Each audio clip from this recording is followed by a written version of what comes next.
ચોખાના પાપડ ખાવા તો સૌ કોઈને પસંદ હોય છે, પણ તેને લોટ બાંધવાની ઝંઝટ, વણવાની ઝંઝટ અને સૂકવવાની ઝંઝટ બધાને નથી ગમતી.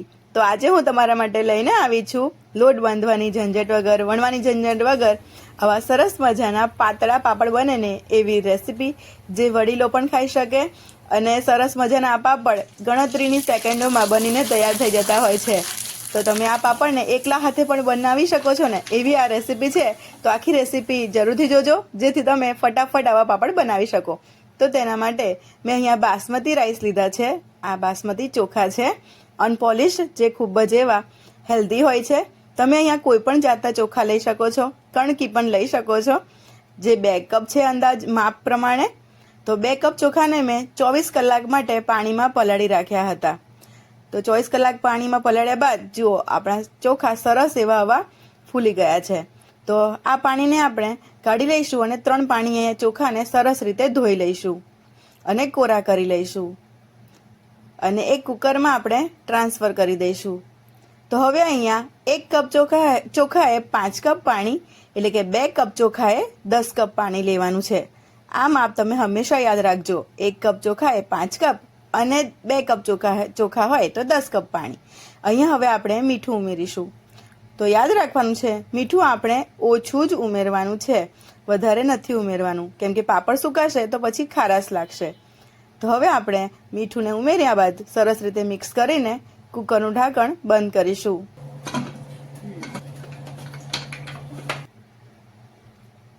હવે આપણે 6 વિસલ વાગે ને ત્યાં સુધી ગેસ પર રાખીશું કુકરને. તો તમે જોઈ શકો છો કે ફાસ્ટ ફ્લેમ છે, તો સ્લો ફ્લેમ પર નથી બનાવવાનું. ફાસ્ટ ફ્લેમ પર 6 સીટી વાગે ને ત્યાં સુધી આપણે કુકરને ગેસ પર જ રાખવાનું છે. અહીંયા 6 સીટી વાગી ગઈ છે ને, ત્યારે હવે હું કુકરને ગેસ પરથી ઉતારી લઉં છું. અને જ્યારે એકદમ હવા બધી જ નીકળી જાય ને ત્યારે જ કુકરને ખોલવાનું છે, તેના વગર નહીં. અને સરસ હવા નીકળી ગઈ છે. તો જુઓ, આપણા ચોખા સરસ એવા ચડી ગયા છે. તમે કહેશો કે આખા દેખાય છે આટલી બધી વિસલ વાગ્યા બાદ પણ. તો આ ચોખાને 2 થી 3 મિનિટ માટે ફટાફટ હું તમને ફાસ્ટ મોડ પર કરીને બતાવું. આવી રીતે મિક્સ કરવાનું છે.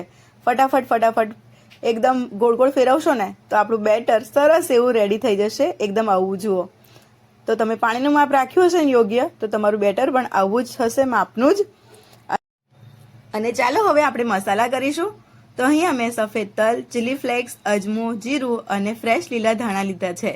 તમે અહીંયા તમને ગમતા કોઈ પણ ફ્લેવરમાં પાપડ બનાવી શકો છો. હિંગ, લસણ, લીલા મરચાં કે કરી પત્તા કશું પણ ઉમેરી શકો છો, પણ શરત માત્ર એટલી જ કે છેલ્લા ઉમેરવાનું છે. અને પછી આવી રીતે મિક્સ કરી લેવાનું છે, હલાવીને. તો અહીંયા મેં ખુલ્લી જગ્યામાં સરસ એવું પોલિથીન પાથરી લીધું છે. તો ઘરમાં બાળકો બહુ દોડાદોડી કરતા હતા ને, એટલે મેં ટેરેસ પર આવીને આવી રીતે પોલિથીન પાથરી છે. અહીંયા હું તમને 2 રીતે પાપડ બનાવવાનું શીખવાડીશ.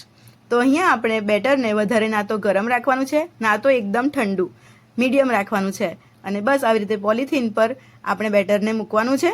તો પોલિથીન પર મેં તેલ નથી લગાવ્યું, અને તેના પર આવી રીતે પાતળી પોલિથીન લેવાની અને થોડુંક જ તેલ હાથ પર આવી રીતે લગાવીને સ્પ્રેડ કરવાનું. તો વધારે તેલ નહીં લગાવવાનું, એકદમ થોડું લગાવવાનું. અને જુઓ, ગણતરીની સેકન્ડોમાં આપણો પાપડ બની ગયો. તો તમને જાડા ગમતા હોય તો જાડા, મીડિયમ ને એકદમ પતલા ગમતા હોય ને તો મેં તમને બતાવ્યા એવા પેપર જેવા પણ પાપડ આપણા બનીને તૈયાર થશે. તો મને હાથથી બનાવવાના ગમે ને, તો મેં ફટાફટ આવા 6 પાપડ તો એકદમ ફટાફટ બનાવી દીધા છે, તમે જોઈ શકો છો. અને તમને બીજી રીત બતાવું તો આવી રીતે પોલિથીન મૂકવાની, પોલિથીન પર બેટર મૂકવાનું, તેના પર પોલિથીન મૂકવાની, અને હવે આવી રીતે પાટલી હોય ને રોટલી બનાવવાની, તે એટલે કે આડણી, એકદમ હળવા હાથે પ્રેસ કરવાનું, એકદમ જોર નહીં કરવાનું. અને જુઓ, ગણતરીની સેકન્ડોમાં આપણો પાપડ બનીને તૈયાર છે. તો નથી રહીને હવે વણવાની ઝંઝટ આપણને, ના તો લોટ બાંધવાની ઝંઝટ, ના તો પછી વણવાની ઝંઝટ. તમે આવો સરસ મજાનો પાપડ રેડી કરી શકો છો. તો થાળીથી પણ તમે પ્રેસ કરી શકો છો. તો હવે તમને તમારા બાળકો માટેની મસ્ત રેસીપી બતાવું. તો આવી રીતે ચકલી બનાવવાનું મશીન હોય તેમાં, કાં તો પછી દૂધ છાશની થેલી હોય ને તેમાં આપણે આ બેટરને ભરી લેવાનું. અને આ ચકલી જ્યારે સુકાઈ જાય ત્યારે તમારા બાળકો જ્યારે પણ કુરકુરેની માંગ કરે ને બહારના, તો આ ચકલીને તળીને તેના પર ચાટ મસાલો તમે સ્પ્રિંકલ કરીને આપશો ને તો તમારા બાળકો હોંશે હોંશે ખાશે, બહારના કુરકુરે તો ભૂલી જ જશે. એટલા સરસ પોચા રૂ જેવા આવા કુરકુરે રેડી થતા હોય છે, એટલે કે ચકલી સરસ બનતી હોય છે, દાંત વગરના પણ ખાઈ શકે ને તેવી. તો મેં 2 કપ ચોખાથી આટલી અહીંયા 35 થી 40 પાપડ અને આટલી ચકલી રેડી કરી છે. જો મેં ચકલી ના બનાવી હોત ને તો 70 થી 80 પાપડ તો સરસ આરામથી બની જ જાત. તો અહીંયા તમે તડકામાં સુકવશો ને તો દોઢ દિવસમાં તો સરસ સુકાઈ જશે. અને જો તમે ઘરમાં સુકવશો ને તો 3 દિવસમાં તમારા સરસ મજાના પાપડ સુકાઈને રેડી થઈ જશે. અને સરસ મજાના આવા પાપડ અને ચકલી એકદમ સરળતાથી બની જાય છે. જો તમને મારી રેસીપી પસંદ પડી હોય તો તમારા ફ્રેન્ડ્સ ફેમિલીમાં જરૂરથી વિડીયોને શેર કરજો, જેથી કરીને તેઓ પણ એકલા હાથે આવા સરસ મજાના પાપડ બનાવી શકે, ચકલી બનાવી શકે.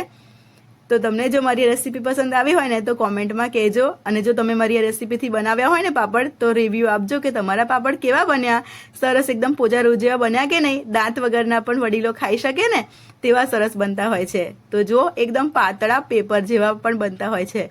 તો ફ્રેન્ડ્સ, તમને જો મારી રેસીપી પસંદ પડી હોય તો મારી ચેનલને સબસ્ક્રાઈબ કરી દેજો, લાઈક કરી દેજો અને કોમેન્ટ પણ કરી દેજો. તો ફરીથી મળીશું એક મસ્ત મજાની રેસીપી સાથે. ત્યાં સુધી તમારું ધ્યાન રાખજો. Love you all.